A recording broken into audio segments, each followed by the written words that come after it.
3, 2, 1, sync. Automatic dishwasher.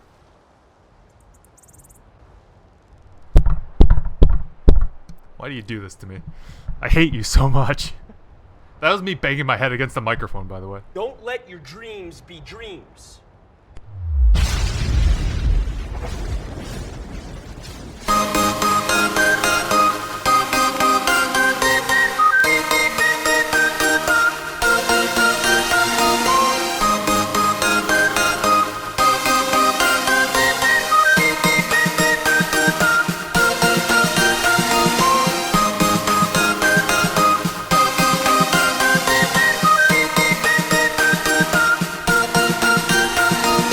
Welcome to the grand revival of the critically ignored Mach7 podcast. As always, I'm your host, Andrew.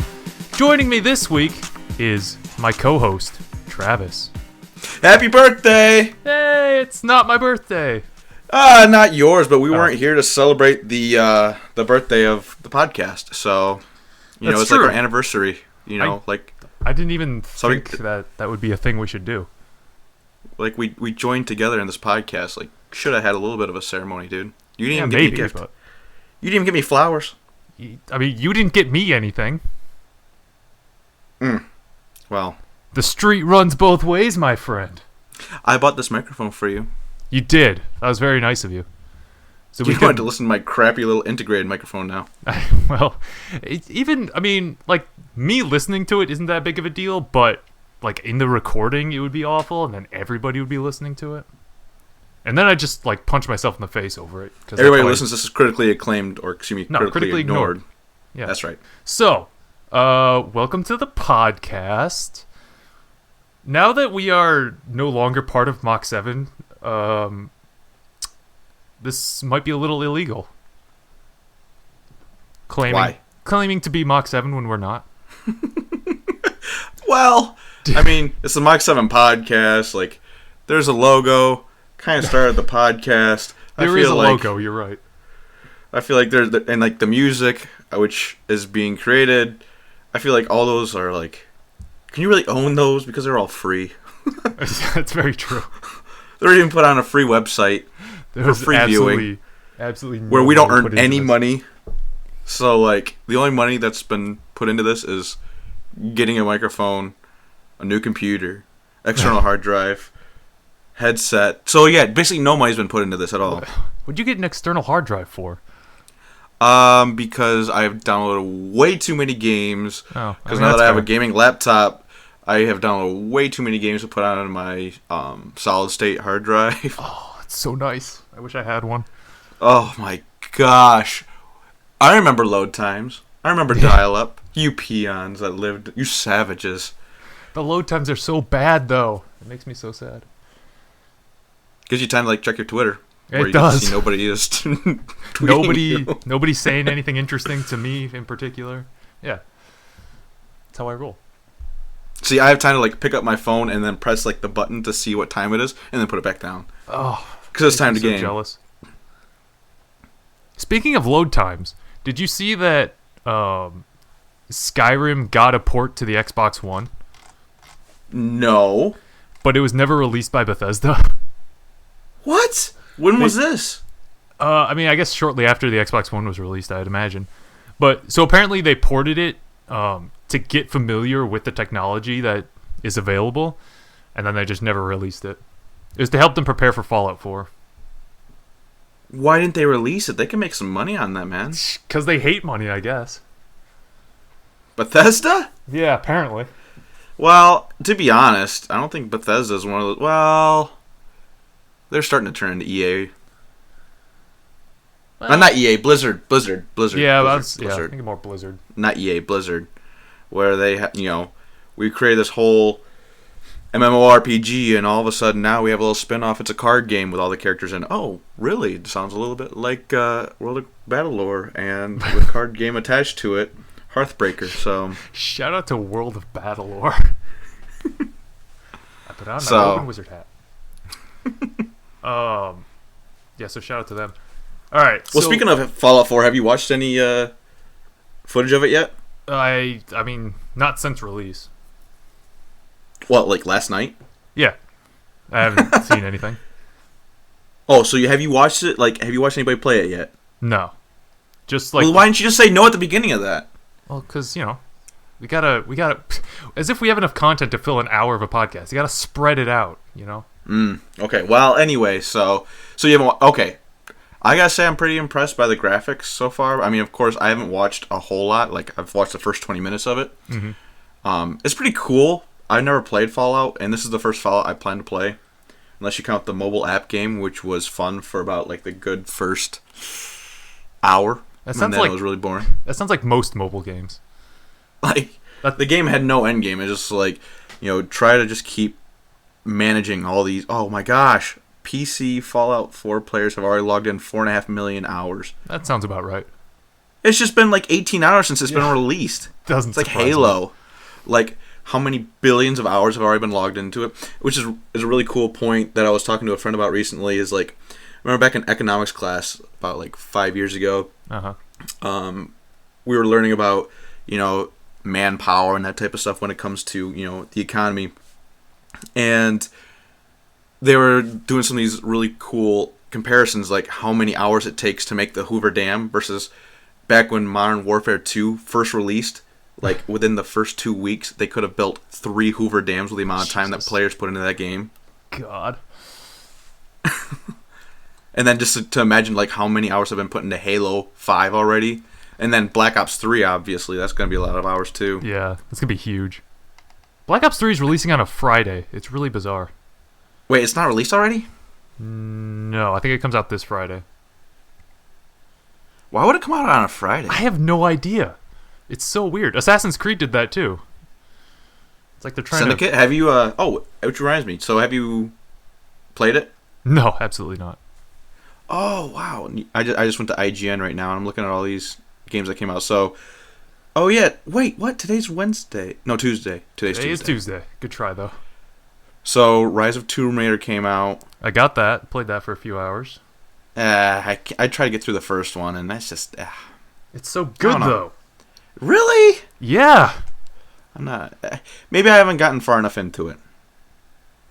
And so far, I think the second one is better. Just because there's more, like, environments.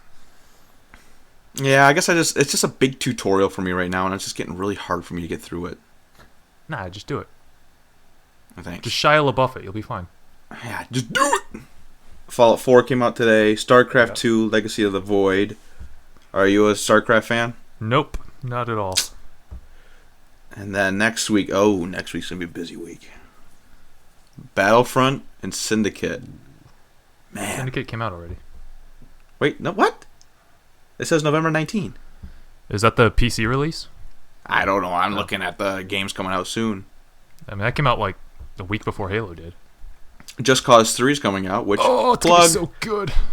Plug. Go ahead. I'm so excited for Just Cause 3. What? I don't have anything to plug. Plug. Are you going to talk about your little thing? No, absolutely not. Well, we already talked about it, so, like, can you at least mention it? So, Avalanche Studios, who's the developers for Just Cause 3, are running a contest for making a trailer for the game.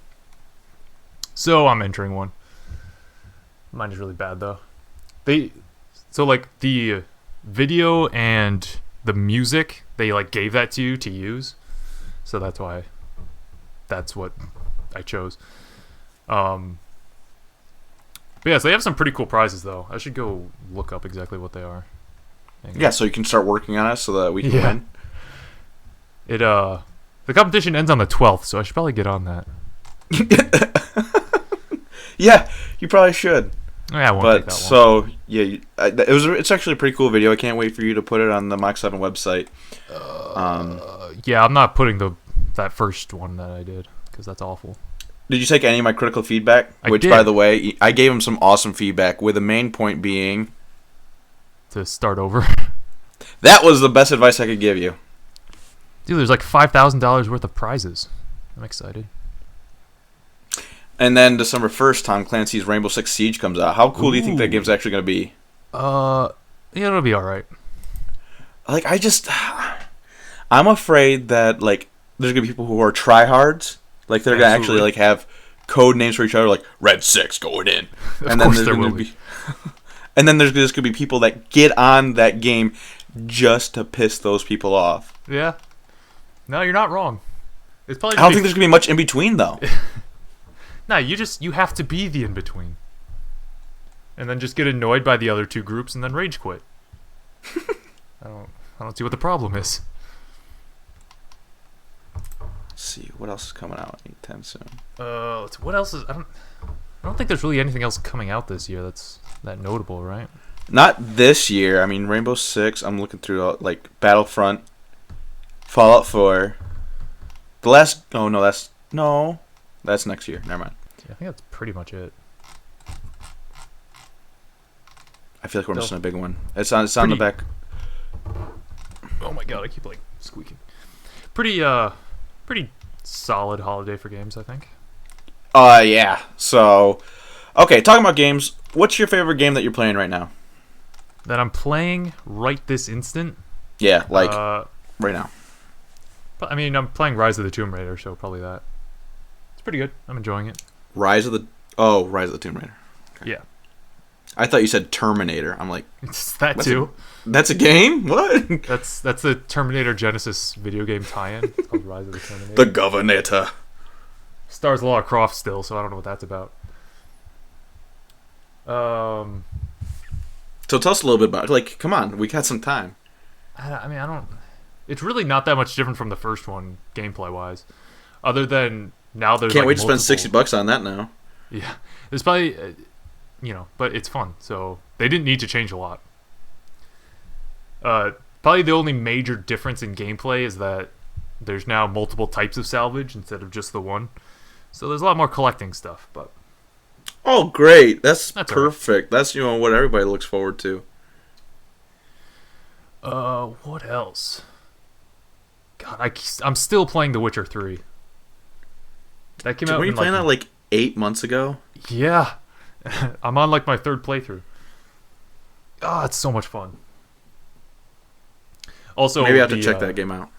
One of the DLCs was released a month ago. And by DLCs I mean expansions. Anything else notable that you're playing? I mean, I'm playing RuneScape again, so get out of here with that. Other no. than that. Okay, so we're not even going to spend any time on that. No, we're not going to spend any time. Hang on. Just give me a minute. I'm timing you.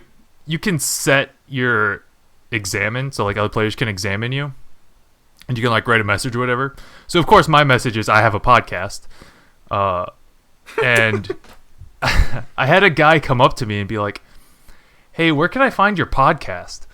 I'm like, I mean, it's on YouTube. Just search. So we have one Mach7 viewer. podcast. Yes. So I don't know if that guy is if he's listening right now. Shout out to him. I don't remember what his name was because if you're the guy, type in the comments below, and we'll have you on. Because say I'm that guy. I'm that guy, and we'll have you on the podcast. Yeah, so shout out to him. I don't know if he actually went and listened to any of them, but he said he was going to, or she. It could have been a girl. Yeah, that's he. That's true. Ease of, ease. Do you remember their little username? No, absolutely not. Don't be ridiculous. You guys you didn't even have him as a friend? No. I don't have friends in that game. I don't think anybody has friends in that game or out of that game who play that game. That's true. I don't. I have a sickness. That's my problem. Yeah, are you still paying for that game too? Not with real money, no. I'm glad that we had to quickly put in that little asterisk. Yes, I am paying for it, but I'm spending multiple hours in this game in order to pay for it with pretend currency. Exactly. But dude, I did all the quests. They were pretty good. So, I before we got onto the podcast, you and I were talking a little bit, and I just want to know, how'd your interview at McDonald's go? Oh, it went fantastic. I got the job. Did you really?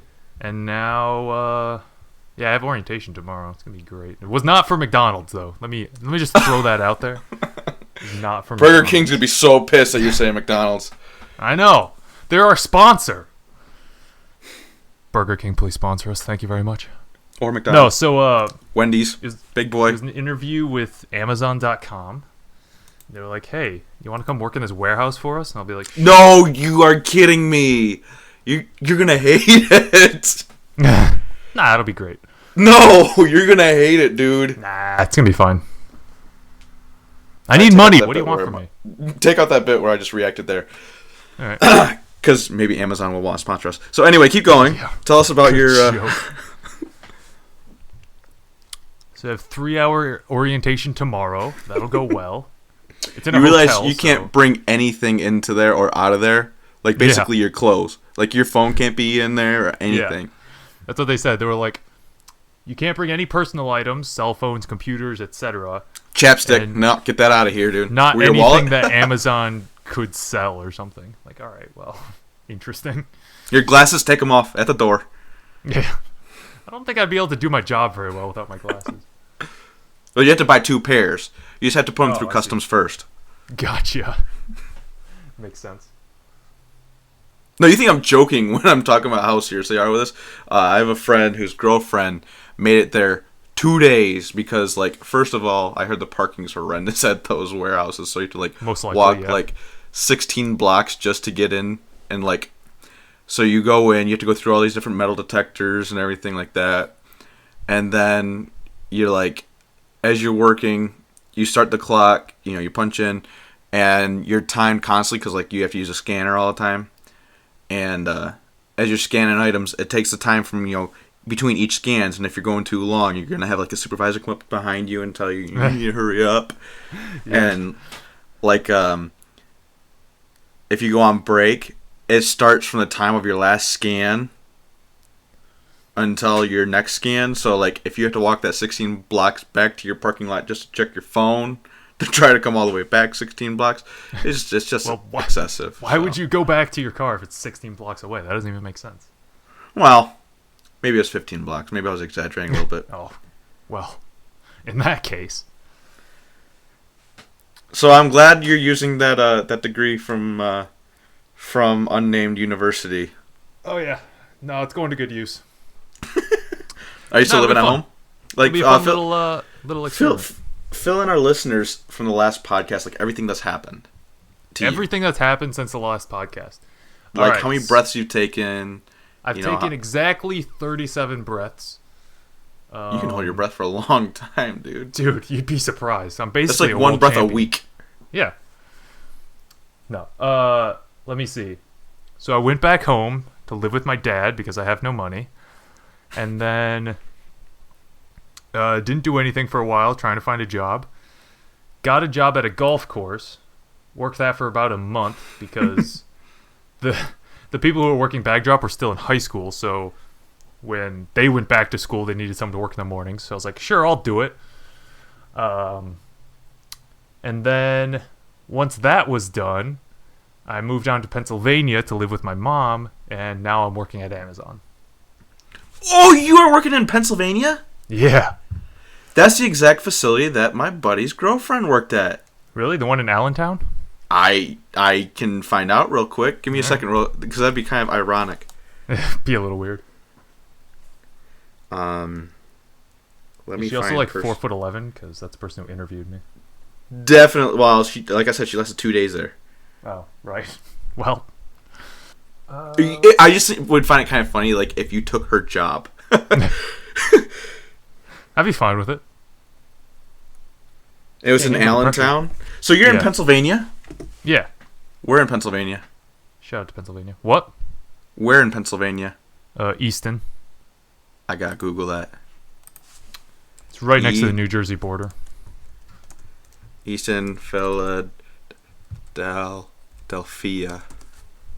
Why are you looking up Philadelphia? Why would I look up that the state is Pennsylvania? I don't know. So it doesn't make any sense. Because I just want to know if you're close to a previous participant in this podcast. Oh yeah, Frail's from Pennsylvania, isn't he? Yeah, he sure is. I forgot. Are you near Oxford? Not that I'm aware of. Google Maps. That's what I'm working on right now. I have no idea where Oxford is. So to be fair, I don't know where anything is. It's 2 hours away, so you guys still could hang out. Oh, yeah. I mean, we could, as if that's ever going to happen. Well, you wouldn't even hang out with me, and we were 20 minutes away. So that's true. You're not wrong. Okay, so, but also in that point, in that time where you were transitioning to, there was a major release on the Mach7 podcast. I mean the Mach7 YouTube page. Oh yeah, Sign finished. I finally got the 5th episode up. Yeah. Here's the thing, right? 4 months. I knew that once I finished that episode, I was like disconnected from Mach7 forever, and that made me sad. So I just didn't do it. Yeah, and look what happened. I'm still a part of it. Now we are back. Because, like, how many times I text you, and I was like, I missed the podcast. Several. And then finally you're just like, okay, Travis, get a microphone, and we'll record it. Yeah. So here's the breaking point, right?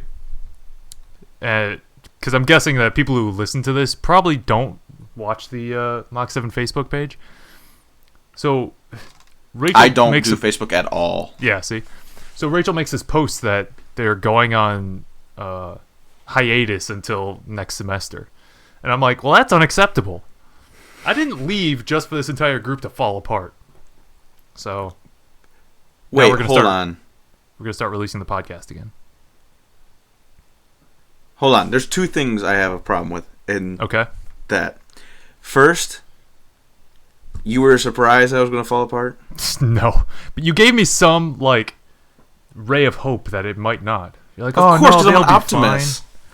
So, like, I'm over here, I'm like, nah. This group, and you're like negative Tron. Yeah, basically.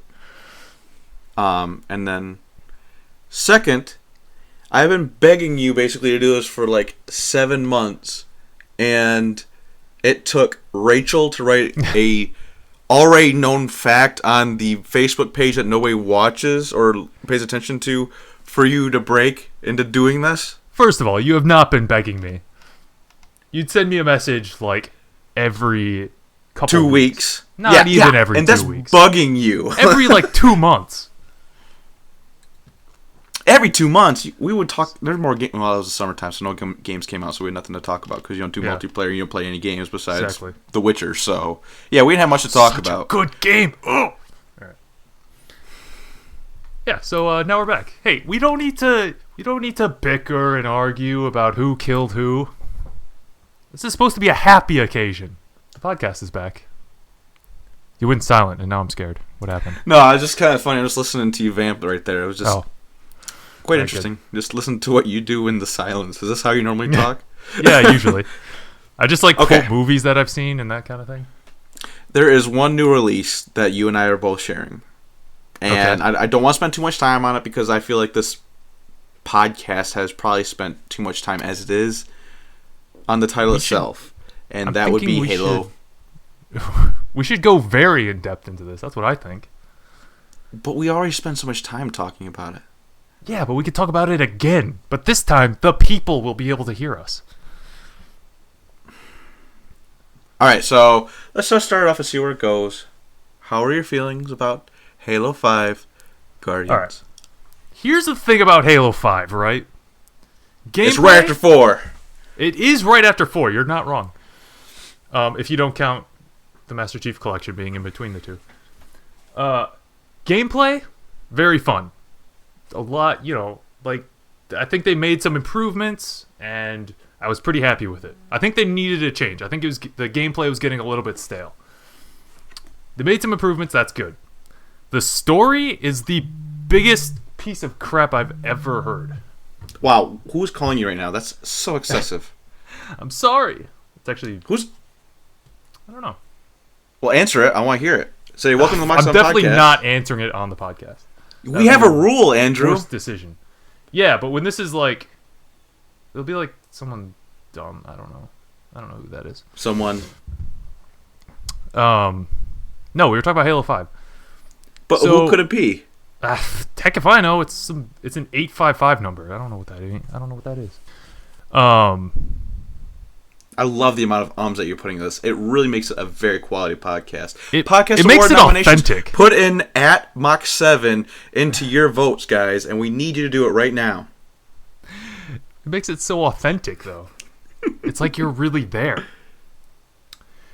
Yeah, so the story is Garbo, and I think we can both agree on that. Oh yeah, okay. Keep going. I'm sorry. Keep going. That's really all I had. Story was Garbo. Gameplay is good. End of story. That's it. There's so much more though. Well, yeah, but I need you to like interact with, I will, but I wanted like you're just any like more. setting me up for failure. Well, I just wanted to just. Okay, I need at least 2 more points from you on it. All right. Point number 1. Why is Locke so like not antagonistic towards Master Chief?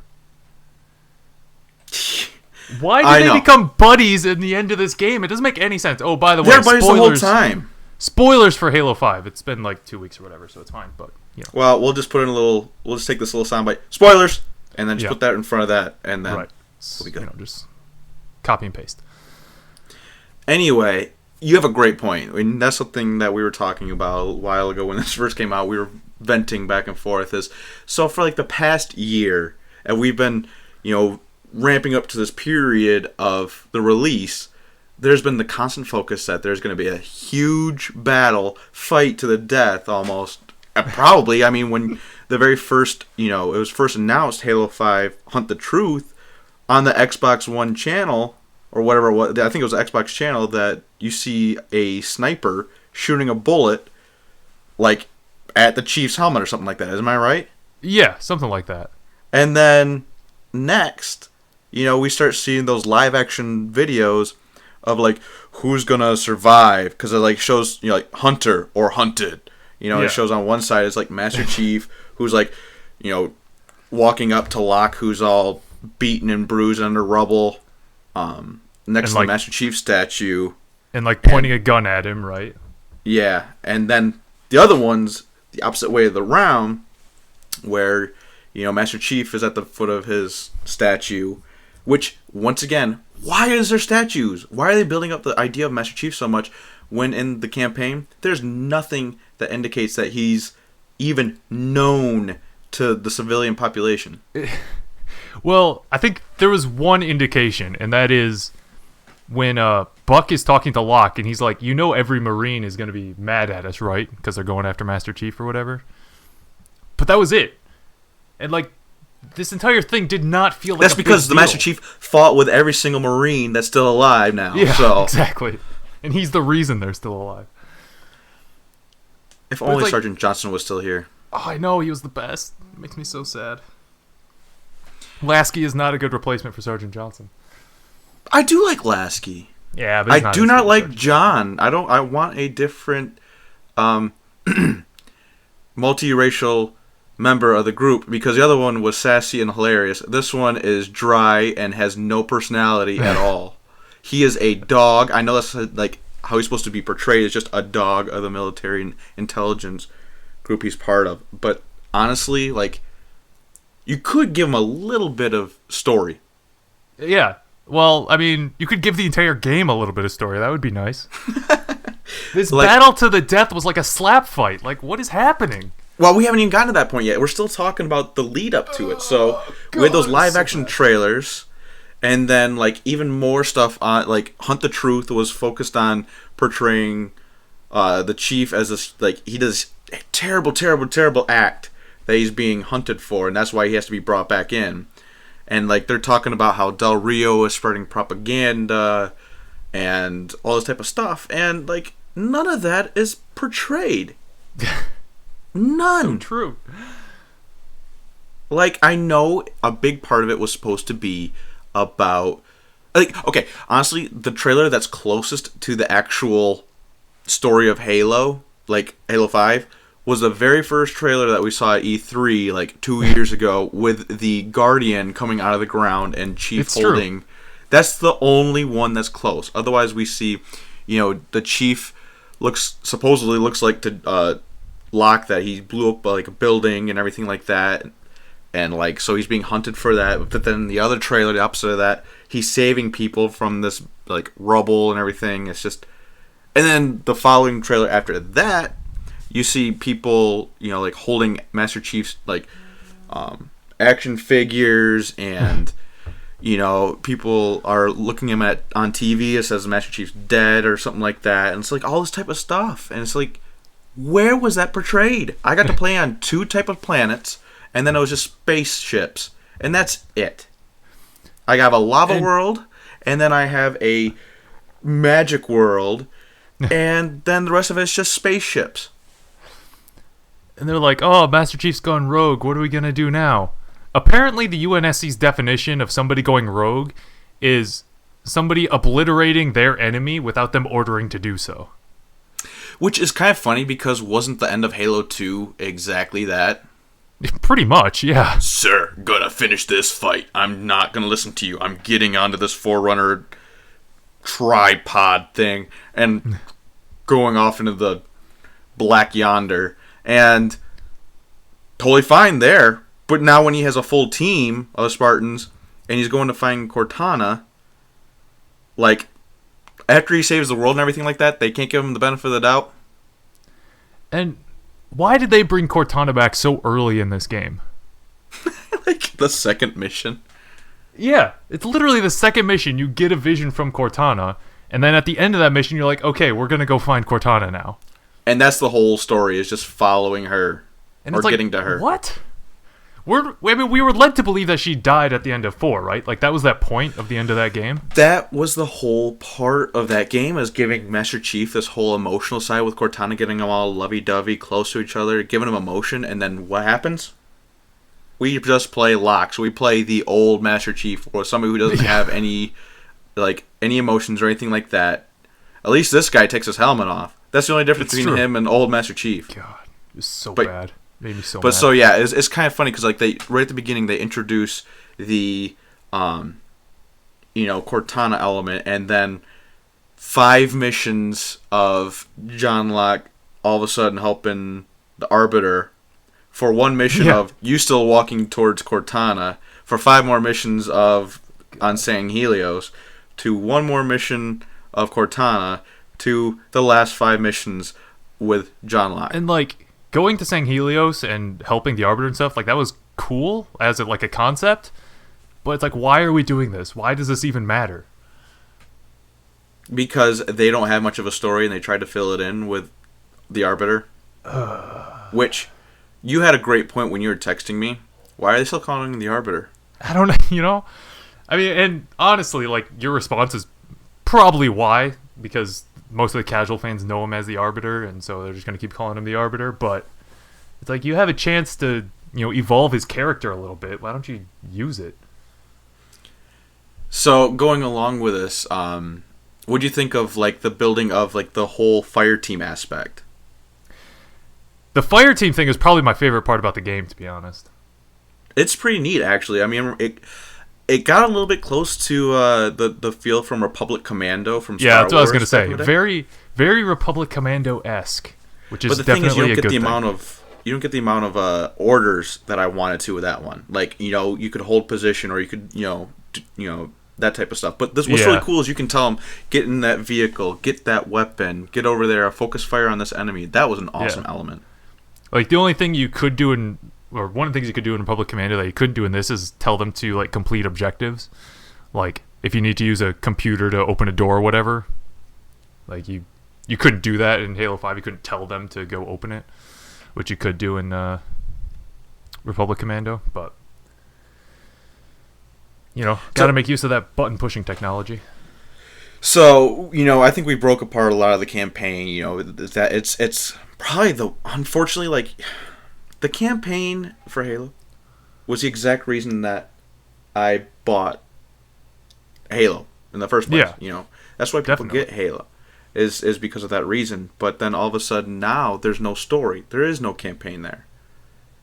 You can't do split screen, which I didn't find important, but a lot of people online were pretty uproarious about. So back to the point, Master Chief is just kind of like, and he's like a B character in his own game. Yeah, exactly.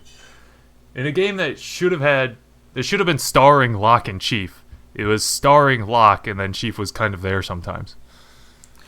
Something that I find really interesting, by the way, I mean, that that 343 is going is it's very based in the lore it's creating, and you kind of have to get into that universe, which is kind of cool for a game. Like at first, it was hard for me to get into, but I think it's a cool aspect when you instead just you're not only publishing a game, you're publishing a universe. So Yeah. I had messaged you right away. I was like, WTF, why the heck why is Halsey Stumpy now? Like, I didn't understand that. And then we later found out it was part of the Spartan Ops, which really isn't based in lore, but like there's so much behind the game and everything, like how all of a sudden Master Chief is with Blue Team. That's like in the Halo 5 trilogy, I believe it is. Those books, that's how he finds Blue Team. There's nothing about Team Osiris or anything like that, but Yeah, they were probably just thrown together. How does Buck go from an ODST to being a Spartan? he is a beloved character, and they needed to fill cast, and he had an opening, and they thought, well, this guy's awesome, so let's have him voice it. People are going to love it. They're not going to question it. I mean, I questioned it a little bit. I don't mind that much because, Nathan Fillion is good and all, but it's just like, doesn't that make him like 2 feet taller than he was in ODST? Like, how does that work? Well, if I remember right, Spartan 4s are just like regular like Marines that are basically have minor enhancements compared to what the Spartan 2s like Blue Team went through. Like the Spartan 2s were taken at birth, they had basically flash cloned to have their clones be like have terminal illness, so that when the UNSC would go and steal the real child, that they would go and like then plant the clone so that the clone would die, so the parents wouldn't ask any questions about where their kid's at. Because if you just kidnap the kid, where's my kid? I want to find out who my kid is. But I mean, if you have your kid there and they die like within 6 months, then you don't look for your child anymore. Supposedly where they are. They're in the ground. Right. And so then those children got brought back, into UNSC research, with John, and Blue Team is, they're like 6 years old, and they go through all this different type of training, basically, as children, just to be indoctrinated into the idea of, military service. And then when they're turn about 14, they go through the process of having these physical augmentations. Their bones are like turned into ceramic strength. Their muscle density, like puberty is advanced quite quickly. So like height, they're about a head taller than all the people, which was actually the first time that's been actually portrayed in the game. In Halo 5, I don't know if you noticed it, but if you ever walked up to like Halsey or anything like that, you're towering over her. Oh yeah. Like she that's looks so actually tiny. That's actually true to the lore for the first time. That Spartans are actually taller than regular people. The muscle mass is huge in the Spartan 2s, that type of stuff. And they also have like this huge, heavy tank weighted armor, which you can find all this out by watching the Follow Reach animated thing that released recently, like with the release of Halo 5. Mm-hmm. I don't know if you watched it yet, but it's a three-part series that kind of explains this whole thing. You can also read the books, the Follow Reach, which I know you're not going to do, but some of our listeners might be interested in it. Reading books is hard. Well, you can also do an audiobook. But anyway, you can watch this animated 3-part series. They're about half an hour long each, and it explains the story of basically the development of John and Blue Team. And, they go on to complete their missions and that type of stuff. But what's important is that as the Spartan process continues, like the next phase, because the Spartan 2s, John and them, they were basically, their genes were perfect for the project. Only half of them survived through the physical augmentation process. But they were like physically perfect. I mean, genetically perfect, I should say. And then the Spartan 3s, basically, we needed a lot more bodies, the UNSC, to be able to go become Spartans. So what they did is they basically took over all the children that didn't matter. Like all these orphans from glass planets and everything like that, and kind of like told them, do you want to get payback in the Covenant? And of course the kids are like, they're like 6, 8, 10. Of course they do. They're they're young. They don't know any better. And so they get indoctrinated into it. They get the physical augmentation process. A lot more die, but you have a lot more of a population, a sample to do it with.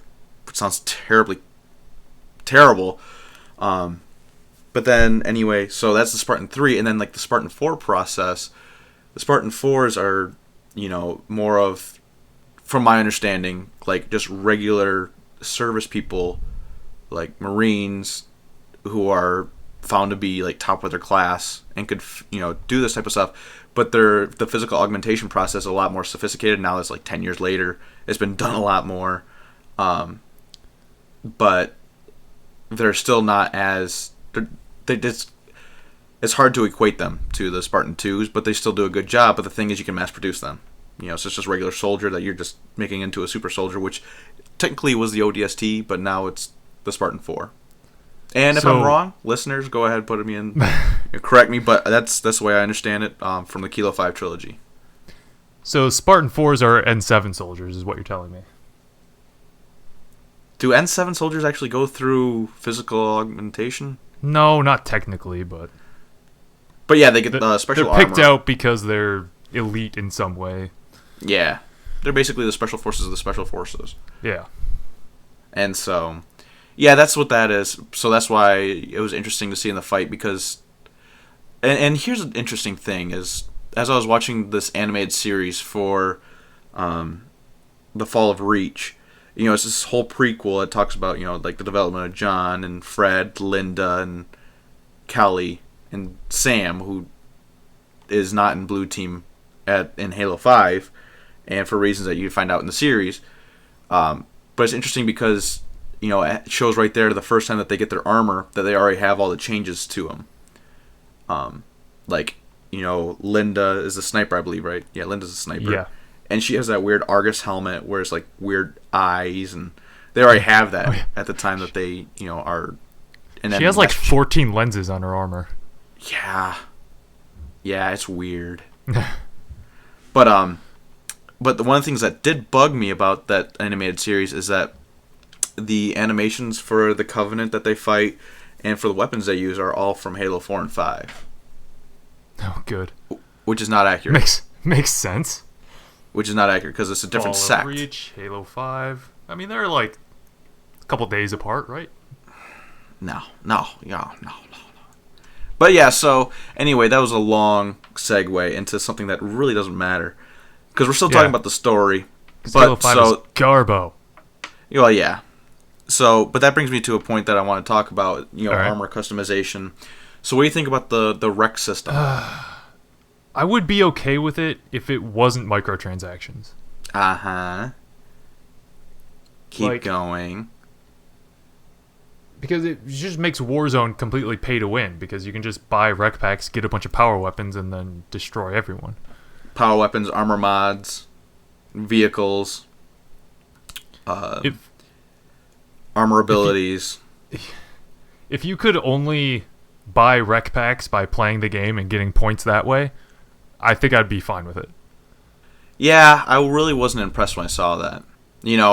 Halo being, experienced that the only thing you had to pay for was map packs. Remember back in that day? Yeah. now you have to pay for map packs. You have to pay, and you have to pay for these rec packs now. Well, what's next, honestly? Just buy campaign missions, one at a time. Well, yeah, at this point, I wouldn't pay for that story. I know, right? So bad. Just makes no sense. You had a good point though that the Warzone, I really like it. It's definitely I like that it's different from like Arena. Like they really made sort of a new type of multiplayer that's kind of similar to Titanfall with like the AI that are in there, but still remarkably different with like the bosses that it spawns and everything like that. Yeah, I totally agree. Except the only problem is now I'm scared to like use any of my recs that are cool. Like, I don't want to use my Spartan laser or my snipers or my tank because I just know from the little experience I have from using those that I'm going to get them for about 15 seconds after I spawn, and then I'm either going to die and someone's going to steal it, or if I'm in a vehicle, it's going to get destroyed, or somebody's going to steal it from me, and that just makes me so mad. All those hard wreck cards. I know, so I don't want to use any of them. Plus, I know like later on, it's going to be harder to get those rec packs. So like I don't want to use all this stuff now because I know I'm going to want it like when I get better at the game. Hopefully, if I get better. Yeah. But I was kind of disappointed about the number of maps that are available. Yeah, I mean, there's only 3 right now. I assume they'll add for more. Warzone. But it's like 3 for every game type too. Yeah, I guess that's probably true. I haven't played too much of the multiplayer. I think I've only played Slayer. I've played Slayer, SWAT. I've played all of them except Free For All. I don't like Free For All. That's too much pressure. I don't like Free For All either. And then they're back to their old ranking system with Halo Reach, where you have to play so many games and you get put into a division. Yeah. And then every 2 weeks... Is it 2 weeks or is it a month? I think it's either one of those two. It's every 2 weeks or every month. No, it's every month. The system completely resets. Oh, does it? Yeah. I did not know that. Yeah, that's going to be exciting. That's going to be awesome because, when you start, getting good, all of a sudden... Oh, and something else that really makes me upset about the whole ranking system is that it doesn't... I could have, consistent 6.0 KD in each game I play after I get put into a division. Oh, you're not a robot anymore. Good. All right, go on. Well, sorry, I got excited. Dramatic. It was. Anyway, so it doesn't matter. Like if you get put into a division, it doesn't matter. You can go 6.0 deaths. I could get 18 kills and 3 deaths in a game. That doesn't matter. All that matters is only wins and losses. Yeah, that's pretty garbo too. Because I'm pretty sure I get put into a match because of my skill level. Like, that's how I should be put into a division, is because of my skill level, not because of my win-loss. Yeah. It's definitely true. But, I mean, I can see at one point, where you get 2 kills and then you just go hide the rest of the game, so you get a 2.0 KD spread. Maybe they're trying to defend against that, but what happens if I just play by myself consistently, and just with a bunch of people who don't give a fuck? Give up... bleep sound. Good try. I'm not bleeping anything. Well, that's where you're supposed to put my bleep sound. The voice bit over it. Right. Yeah, I'm not doing that. I forgot how little you cared about post-production. It's true. I actually did have something planned for the very beginning of this, but I don't know if I'll do it or not. Which brings me to a good point. I got a new computer, so I'm playing a lot more computer games now. Oh, yeah? How's that going? Oh, my gosh. Steam is my best friend. Yeah, it is. All these sales is just kind of like, I could eat this week, or I could buy that game. It's true. And the game is far more important. I mean, come on. Well, I can enjoy my PB&J sandwich for about 15 minutes. Up to an hour, if, that makes me full. But how many hours can I get out of, Minecraft, or Unturned, or Penumbra, Dota, Heroes of the Storm, The Long Dark? I'm just reading all the games I have on my list right here. Okay, good. I like it. PlanetSide 2, RoboCraft, Arma 2, all these different things. It's just so fun. And but I'm not good. Well, yeah, because they're all free. Yeah, well, except for The Long Dark. But... The Long Dark and Penumbra are the only ones I bought. But Penumbra was 67 cents for the whole trilogy. Nice. Good Heroes deal. Of the Storm was free. Dota was free. Unturned, PlanetSide 2, Arma 2, RoboCraft, those were all free. And The Long Dark, I had to pay for that one. I was so glad I bought that. Oh, it's really good, man. Yeah. But that's my type of game. When I go look at Steam, I don't care about what other games came out. I just quick type in survival games, and if it ain't survival, and I don't want to play the Ark. That game looks stupid. I don't need to play with. Well, there's dinosaurs though. I know, but it's not realistic dinosaurs. It's like Jurassic Park the game, without the park, or much of a game. People and rhinos and that type of stuff. It's dumb. don't want anything to do with it. Like, Dumb. the forest, I don't like the whole cannibal thing. Like, I played it a little bit at a friend's, but like, the whole game is just trying to fend off the mutants the whole time, and that's not what I want to play. The Long Dark is a really cool, like, try to survive as long as you can, because there's going to be a point where you run out of stuff. And there's, like, just so many different maps and different... Doesn't The Long Dark have an actual narrative, too? It's going to. Okay. It's going to have story. Like, right now it's just sandbox. They do have, you can click on the story, and you can look. It's still an alpha. So you can click on the story. You can go see the single player, and it'll say follow the story of this guy as he crashes in, I think it's Canada. Yeah, it is Canada.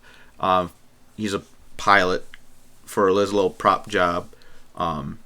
Crashes in this geomagnetic storm, and you have to survive. And it's gonna be interesting because if you look at the wiki, some of the things that aren't in the sandbox that they're gonna be bringing out are listed in there, like how the whole kind of story wraps around like this geomagnetic activity that's happening, which includes like some of these like Aurora Borealis or the Northern Lights that will happen throughout the game, which you don't see that in the sandbox, but you'll be able to see that in like the story mode. And what it's going to do is it's going to like all this electromagnetic activity is going to like activate like random parts of the map.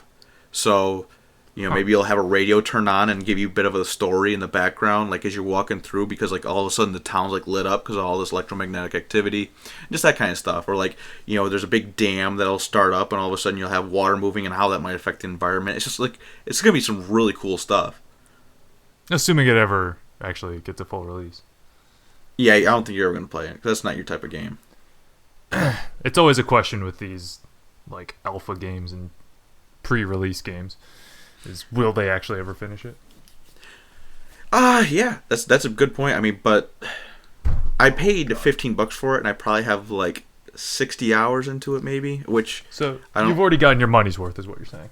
Yeah, like if they don't finish it, I still had a great time, and it's a great time killer, so I could always go back to it. It's kind of like Skyrim, like you see it there, you don't have anything to do, you're like, yeah, well, I can just go kill a few dwarves real quick. Get it? Yeah, I mean, there's no dwarves in Skyrim. I was gonna say if there were dwarves in Skyrim, yeah, absolutely. But it's really cool because I've been wanting to get into this PC gaming for a while because I've been I've been watching a few Let's Players recently. Of course. For about a year, and like as you do. There's some really good games that come out. Like recently, I've been watching a lot of them play Undertale. Have you watched any Let's Play of that? No, I have not. I've heard of it. Okay. I sort of looked at it and I was like, I don't really. You either need to buy it or you need to watch it. Like, it is such a charming game. And I say that, because there's so much witty humor in it. Like, you laugh out loud, or sometimes it's just so slapstick, or it's so well done. I think it's one guy is the writer of it, and it just does a great job. And like at some parts, you get the feels. It's just like it's a really good story, and like I don't like those pixelated type games, but this one it was so well done. It really captured you. It did. It was just charming. Speaking of being laugh out loud funny, have you played Tales from the Borderlands yet? You need to, badly. I played Borderlands 1. That was alright. So funny. Is it better than Borderlands 1? Because I wasn't that impressed with it. Yeah. Definitely. I'm glad I didn't pay for Borderlands 1. Which brings me to a good point. I'm really happy to see that they're doing the Xbox Live Gold member games from Xbox 360 are automatically going to be available to you on the Xbox One, along with they're working with backwards compatibility for disc games that you've had. Mm-hmm. That's going to be really exciting. Have you seen the full list that's released at launch? No. What would I look under? I think it's on Major Nelson's blog. If you just look up like backwards compatibility full list, you might be able to find it. Yeah, there's quite a few games in there, and they'll be releasing more. Like they'll do like batches every month or something. I don't know how exactly they'll do it, but I just released a day ago. The list. Let's see. Let me quick vamp. I'm gonna quick peruse this. All right. Yeah. So backwards compatibility is gonna be Ooh, cool. Assassin's Creed 2. Keep going. Yeah. Banjo-Kazooie. Oh man, that's gonna be cool. I might actually buy Banjo-Kazooie because I had it for the N64 and I never finished it. So I might never really buy liked it. that, and then it's like a better version of Mario 64. Wait, so I'm confused. Is every single game that's ever been part of the Xbox 360 Games for Gold gonna be on here? Not necessarily. Okay, because I see Borderlands, which was Games for Gold. I'm sure there will be a lot of them because Assassin's they have Creed to 2. they have to get permission from the developers in order to make them backwards compatible. Like they have to do whatever coding stuff they do to make that work. Deadliest Warrior. Remember that was a show? It was a show. Good times. And it kind of makes sense that if they have to, I'm assuming they have to get permission to put them on games with gold too. So they probably just get permission at the same time, and then they make that work. But Doom. I think you have to pay $5 for Doom. Yeah, of course. Dude, the new Doom is coming out next year sometime, I think. Oh, Fallout 3. $15. See, if you pre-order Fallout 4, I think you get Fallout 3 for free. Really? Well, it's too late to pre-order it now, isn't it? Yeah, it is. Just saying. I just don't have any money for it. Let's see. What else? What was I going to say? Spartan Assault. Oh, that's going to be... See, okay. Can I just jump in here real quick? Do it. Jump in. This whole next-gen system, the Xbox One, like, how originally was supposed to be digital format only. Every time that I'm looking through games, it only makes me more, like, staunchly supportive, or I should say anti-digital only media, because prices do not go down for these games. You know, where you could buy a used copy of, Fallout 3 for like $5, like off of eBay or something like that. But it's $15 at Fallout at Xbox Live. I mean, that's not even reasonable.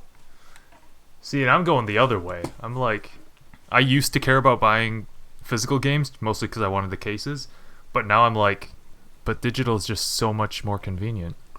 And that's a great point for like new games. Like, I could definitely see myself next time, because like the stuff that came with me pre-ordering Halo 5, that was pretty cool.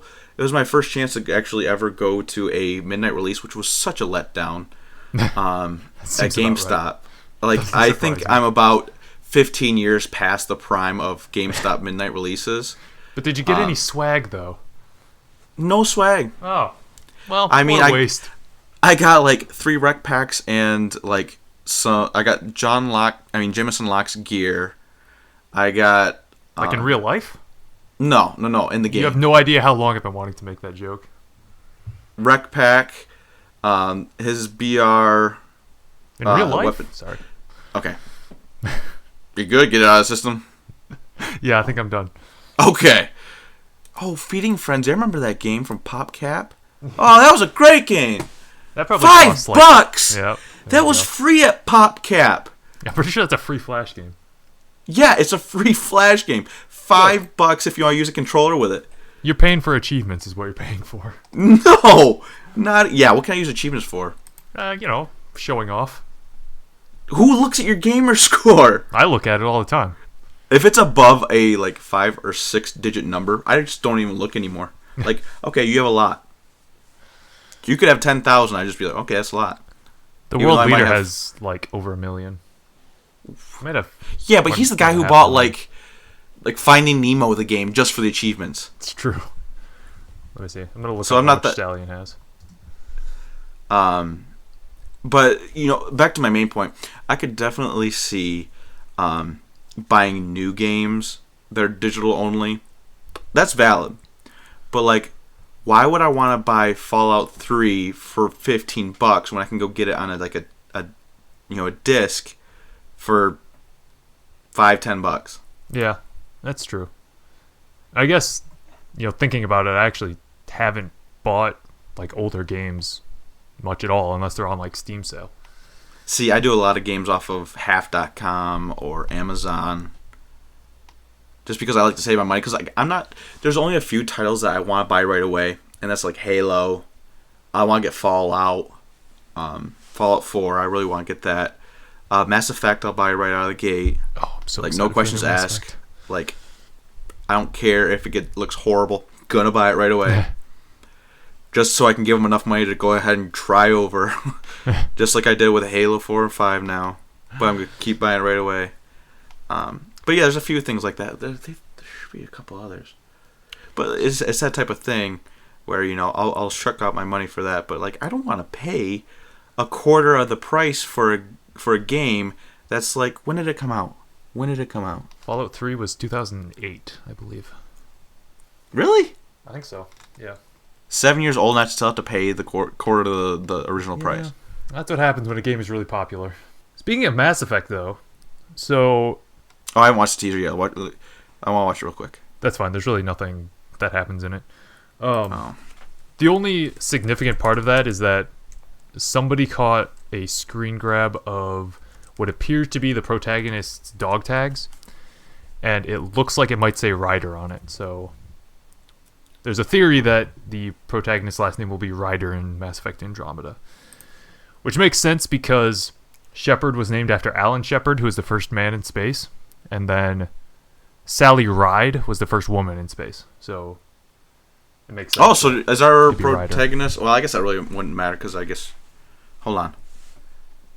I was going to say, so we're following a woman while... just because it was Shepard doesn't mean you're following a man. So. Right, exactly. Just, interesting tidbit. That's probably what's going to happen. It makes too much sense for it not to happen, so... Do you think the person will be in the military, like the story you follow? I would assume so, because in that E3 trailer, you're N7, so... But, I mean, like, do you think you start out just a regular military personnel member? Like, do you think you start out as a private? Oh, I don't know. That would be interesting. Wouldn't it? Because then you could be Private Ryder. Been waiting to make that joke. It'll also be interesting to see how they deal with the humans in the new galaxy. Like, when did the this Black happen? Ark theory? What is all this stuff? That's not even real. Oh, they did the female voice for the trailer. They did, yeah. It was just the Citadel? That's it? Is that the Citadel? I don't think so. Citadel's destroyed. Well, then what is that? Must just be another ship. Who knows? Find out when Mass Effect Andromeda Do you think releases. this one can indoctrinate you? Because we always thought that Sovereign was just a ship. Yeah, well, it's true. I don't know, man. I'm excited for it. Yeah, it'll be interesting to see, like, where it is in the timeline, too, because, like, is it before the end of 3? Because they said they don't want to pick a canon ending for 3, but the ending of 3 is kind of important as to how everything else is in the universe. So, And that's the one thing about, these types of games is when you start creating your own destiny with all these different types, is like, it gets harder and harder and harder the more numerically ranked the game is, because, yeah. If you're in the first one, there's only a few choices you can make. So in the second one, you don't have to do a lot, like when you're creating the game. You have to do a whole lot, to follow each story arc. But by the time you're like 3 and then 4, like, well, what happens if you killed this person but did this instead of that, and then all that? So like, well, that's why I have like 60 playthroughs of Mass Effect, because I need to find out what happens. Jeez. Spoiler alert: nothing changes. Nothing at all. Barely anything changes. Mass Effect 3, face it. Yeah, that's why the Elder Scrolls, the games are set like 200 years apart, and then you don't have to deal with that problem.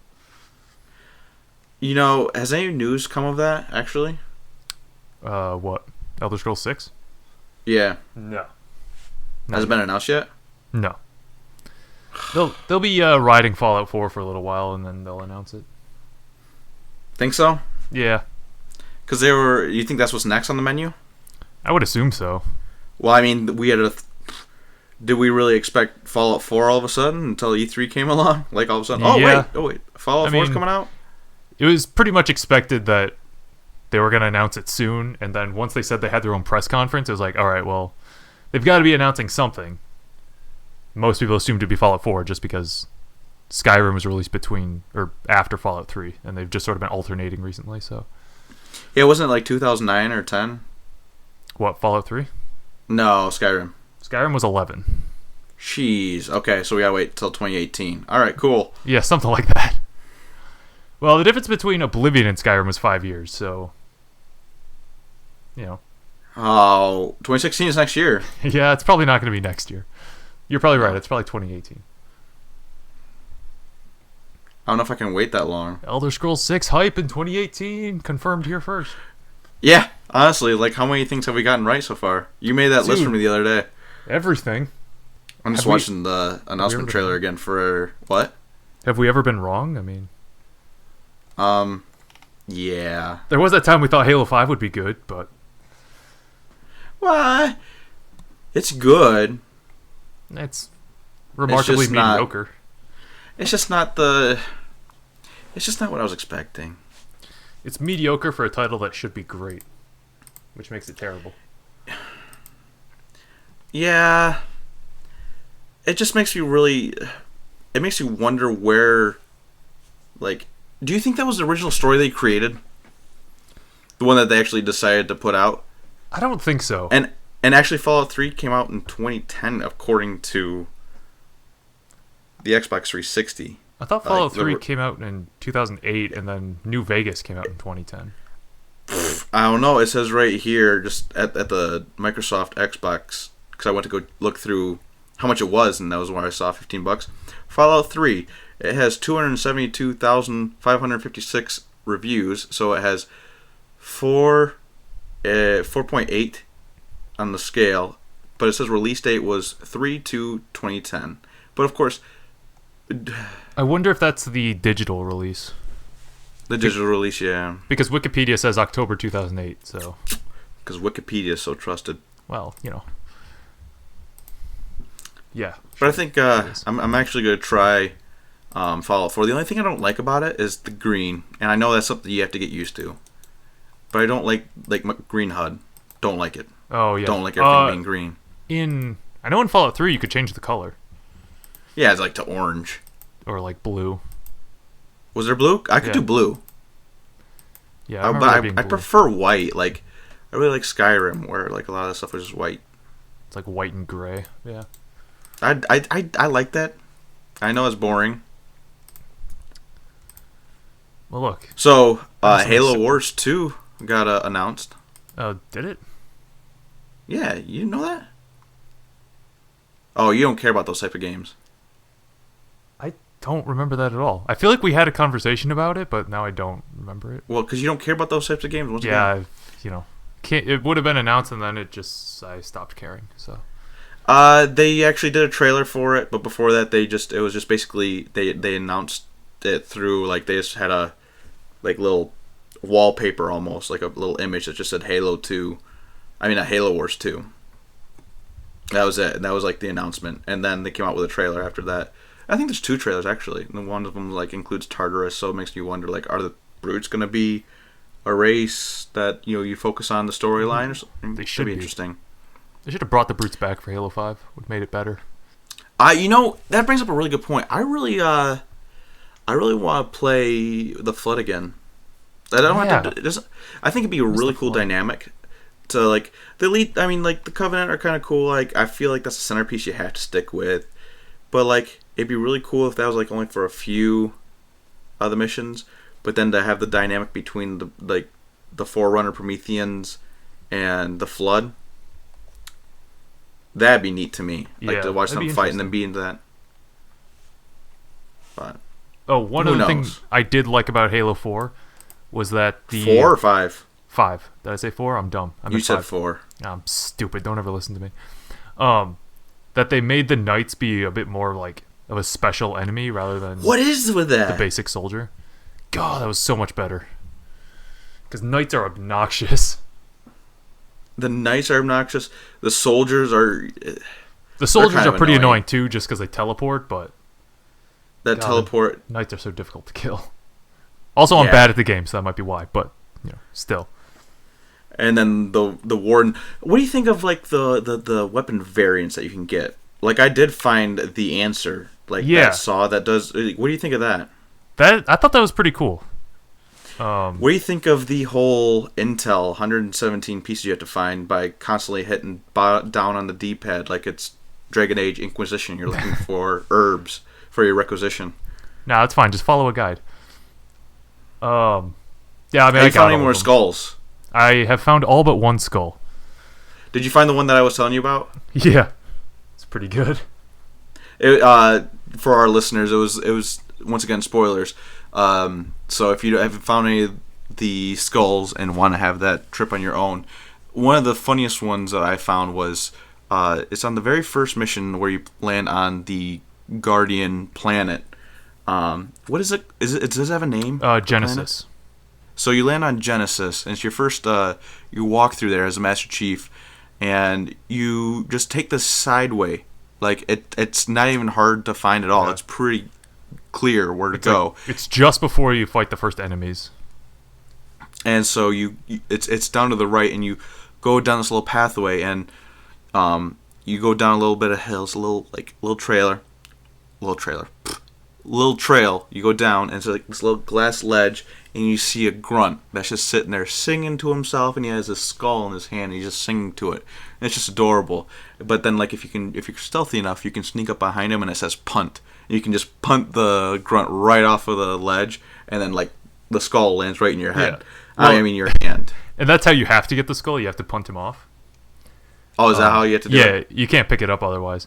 So I just found it was just a little cool Easter egg for me. I tried. So I like went up to him, and I saw the prompt to punt. So, and it was like X or whatever. So I tried pressing X, and nothing was happening. I was like, oh, that's weird. So I decided to try shooting him. Yeah, he takes the skull with him to the grave. Oh, okay, that makes sense then. Don't shoot him; I'll have to restart the level. Did you giggle when you first saw him? I did. It's like, oh, like that. Nice.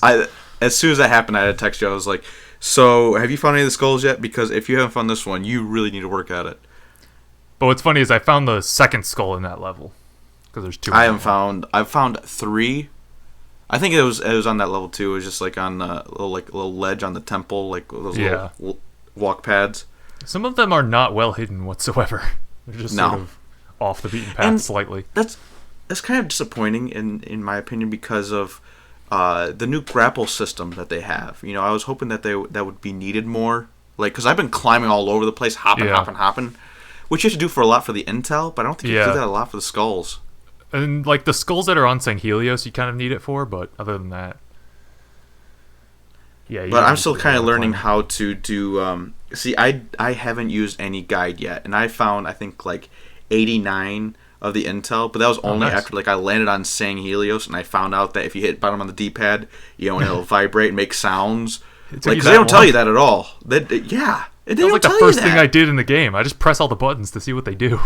I did too, and I just saw a big go out, and then I saw like the objective come up. I'm like, okay, so I hit that when I need help finding the objective.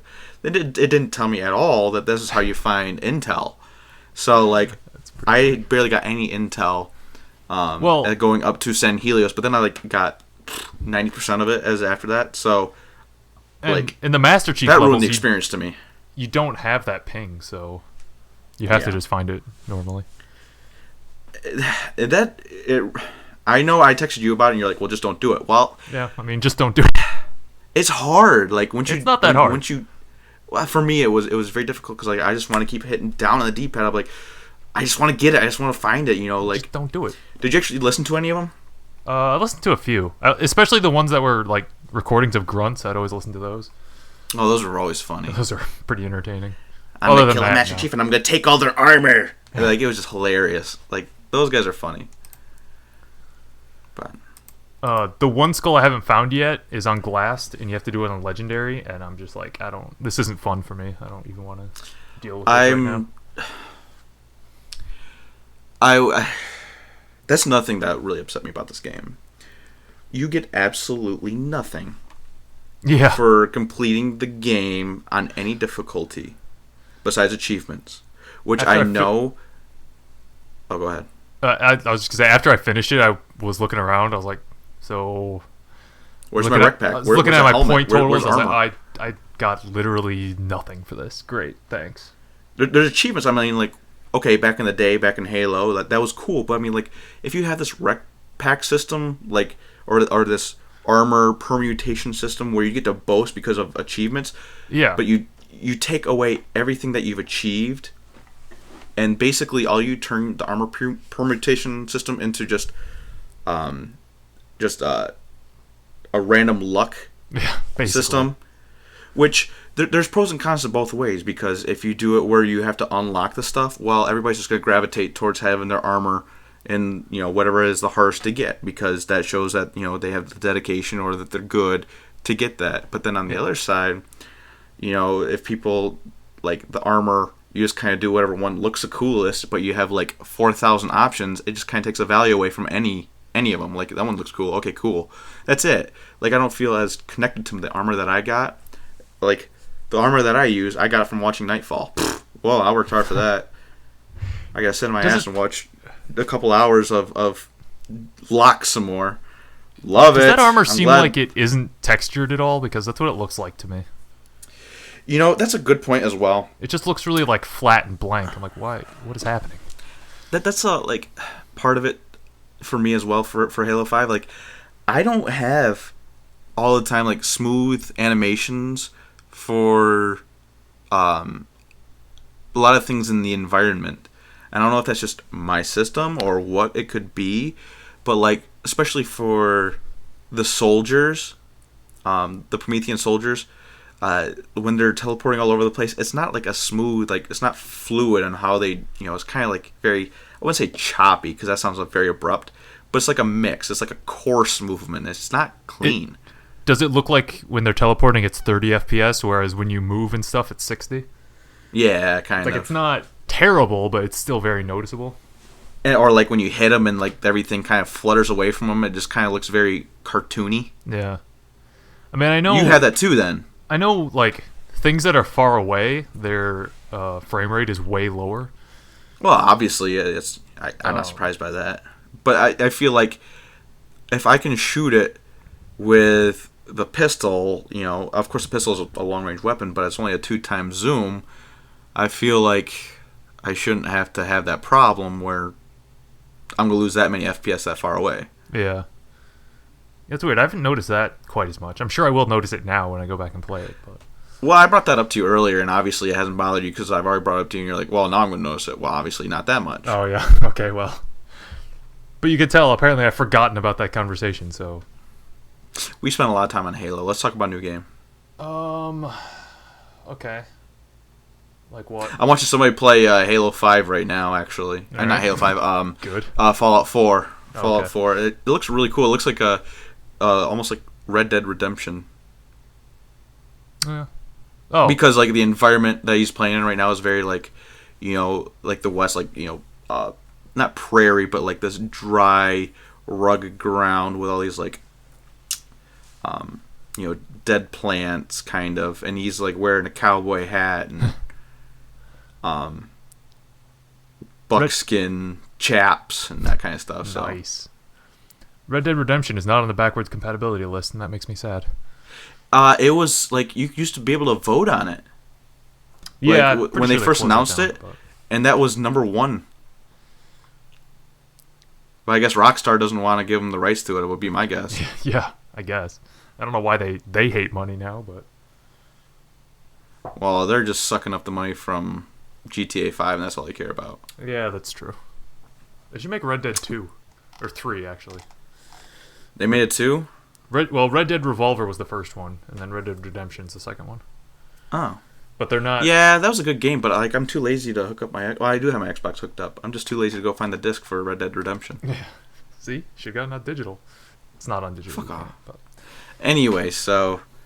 Speaking of Fallout 4, so okay. Tell me what your opinions of Star Wars is going to be. Of Battlefront or the movie? The movie. I'm cautiously optimistic. The trailers look cool. I mean... Yeah, but I've been spoiled on trailers recently, so I told you what I think the plot of it's going to be now. I hope the plot of it is just the main character taking his helmet off and looking exasperated. He does that like 20 times in all the trailers combined. Like, what is... That's the only dude, thing they focus on. What are you doing?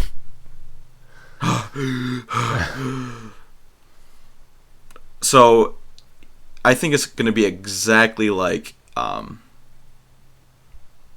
the original trilogy. Probably, yeah. Because you see Empire versus Rebels with a Sith who is going to be basically Darth Vader's biggest fanboy. Yeah. And I mean, he's keeping his destroyed helmet. I mean, like, what's his issue? And it's going to be a person who doesn't know that they have the Force is going to find out that they have it, and they're going to go on a venture at the end of it, or like get called to become the biggest good guy by having to find Luke, aka Yoda, on some other planet. Yeah, I can see that. Because like Luke's probably just like all this. Supposedly, from what I'm gathering, is that he's going to be this huge super being. That's exiled himself as a way to keep in control of the Force and to learn more about it and whatever. But in his time away, all this stuff's happening around him, which there's been some reasoning why nobody knows about the Force in 30 years, but it's hard for me to believe that. Yeah, like everybody just sort of forgot. Like, everybody's like, it's true? Yes, it's all true. And people are like saying like, well, there's been a lot of information. Like, if you think about it, the planet that this girl's from might not be all the way up to date because it looks like she's a slave. Yeah, it could be. On a Dantooine-like planet. I mean, a Tatooine-like planet. Of course it's a Tatooine-like planet. It probably is Tatooine. I mean, let's face it. It's not. It's Jakar. Oh. It's a different planet. Yeah, same thing. You haven't been following it much, have you? No, I'm just... Like, I watched the trailer that was at the halftime of the first... whatever football game that was. But they were like, oh, there's a trailer at halftime. I don't remember what game that was. Or why it was there. But I haven't been following it that closely, no. Because I want to be surprised when I watch the movie. I don't want to, like, watch every single trailer and then feel like I already have seen the movie. Can I spoil a piece of it for you? Yeah, go for it. So... Is Luke in the movie? Oh, God. The new bag... Well, okay, what's interesting is Luke is not in the posters, so I'm pretty sure he's not going to be really in this. But... No, it's always a big reveal. Yeah, nobody has any idea that Mark Hamill's in the movie. I know. Nobody. Jar Jar is actually going to be, the main cast. That's who Mark Hamill's going to play. I read that somewhere. It's like, kill me now. Isn't he, like, Force sensitive, too? Jar Jar? I think so. I think I read that somewhere. I don't know any Gungans that were Force sensitive, but I don't know enough about the lore. But I was playing, playing this game online today because I found it through Markiplier, which I know you just scoffed at or rolled your eyes at. But anyway, he was playing this game called, Would You Press the Button? And what it does is it balances like two things out. So you get one thing, but it comes with a consequence. And so, for example, so for this one that it made me think of today, that this moment, it was Star Wars Episode 7 is everything you could ever dream of. It's the perfect piece of cinema. But if you press the button, you get that. But the consequence of that is 8 and 9 is nothing but Jar Jar. And Anakin, based, story, and it was just basically like something like that, and I was like, I would not press that button. Nope. I'd rather have 3 mediocre movies and 1 good one and just 2 terribles. Yeah, it's true. I thought you loved Jar Jar. I do like Jar Jar. So what's the problem? Because it's gonna be an awful game if it's just focused on Jar Jar. Anyway, check out this title. J.J. Abrams might kill off Jar Jar Binks in Star Wars: The Force Awakens. One can hope. Wait, is that a real thing? It's a Huffington Post article. So no, it's a rumor. They have no idea what they're talking about. Also, that was from I can't tell if you're being sarcastic or not. It's from like June 5th, so you know. Oh well, guess what? Today they just announced that the episode 8 script was just completed. Oh, Today, so that's pretty cool. interesting. So I wonder if Jar Jar will be in that one, or Luke. You think Luke will be in that one? I'm thinking Luke will be in that one and only that one. Because by that time, Mark Hamill will have broken his leg just kind of in the way of Harrison Ford and won't be able to film anymore. Do you think Harrison Ford's going to die? Chewie hopefully. dies. I'm pretty sure Chewie dies. Anyway. Do you think Princess Leia will be the one to kill him? Oh. What a twist. You don't get a medal, but also you don't get to live any longer either. Whoosh! I've been waiting 30 years to do this.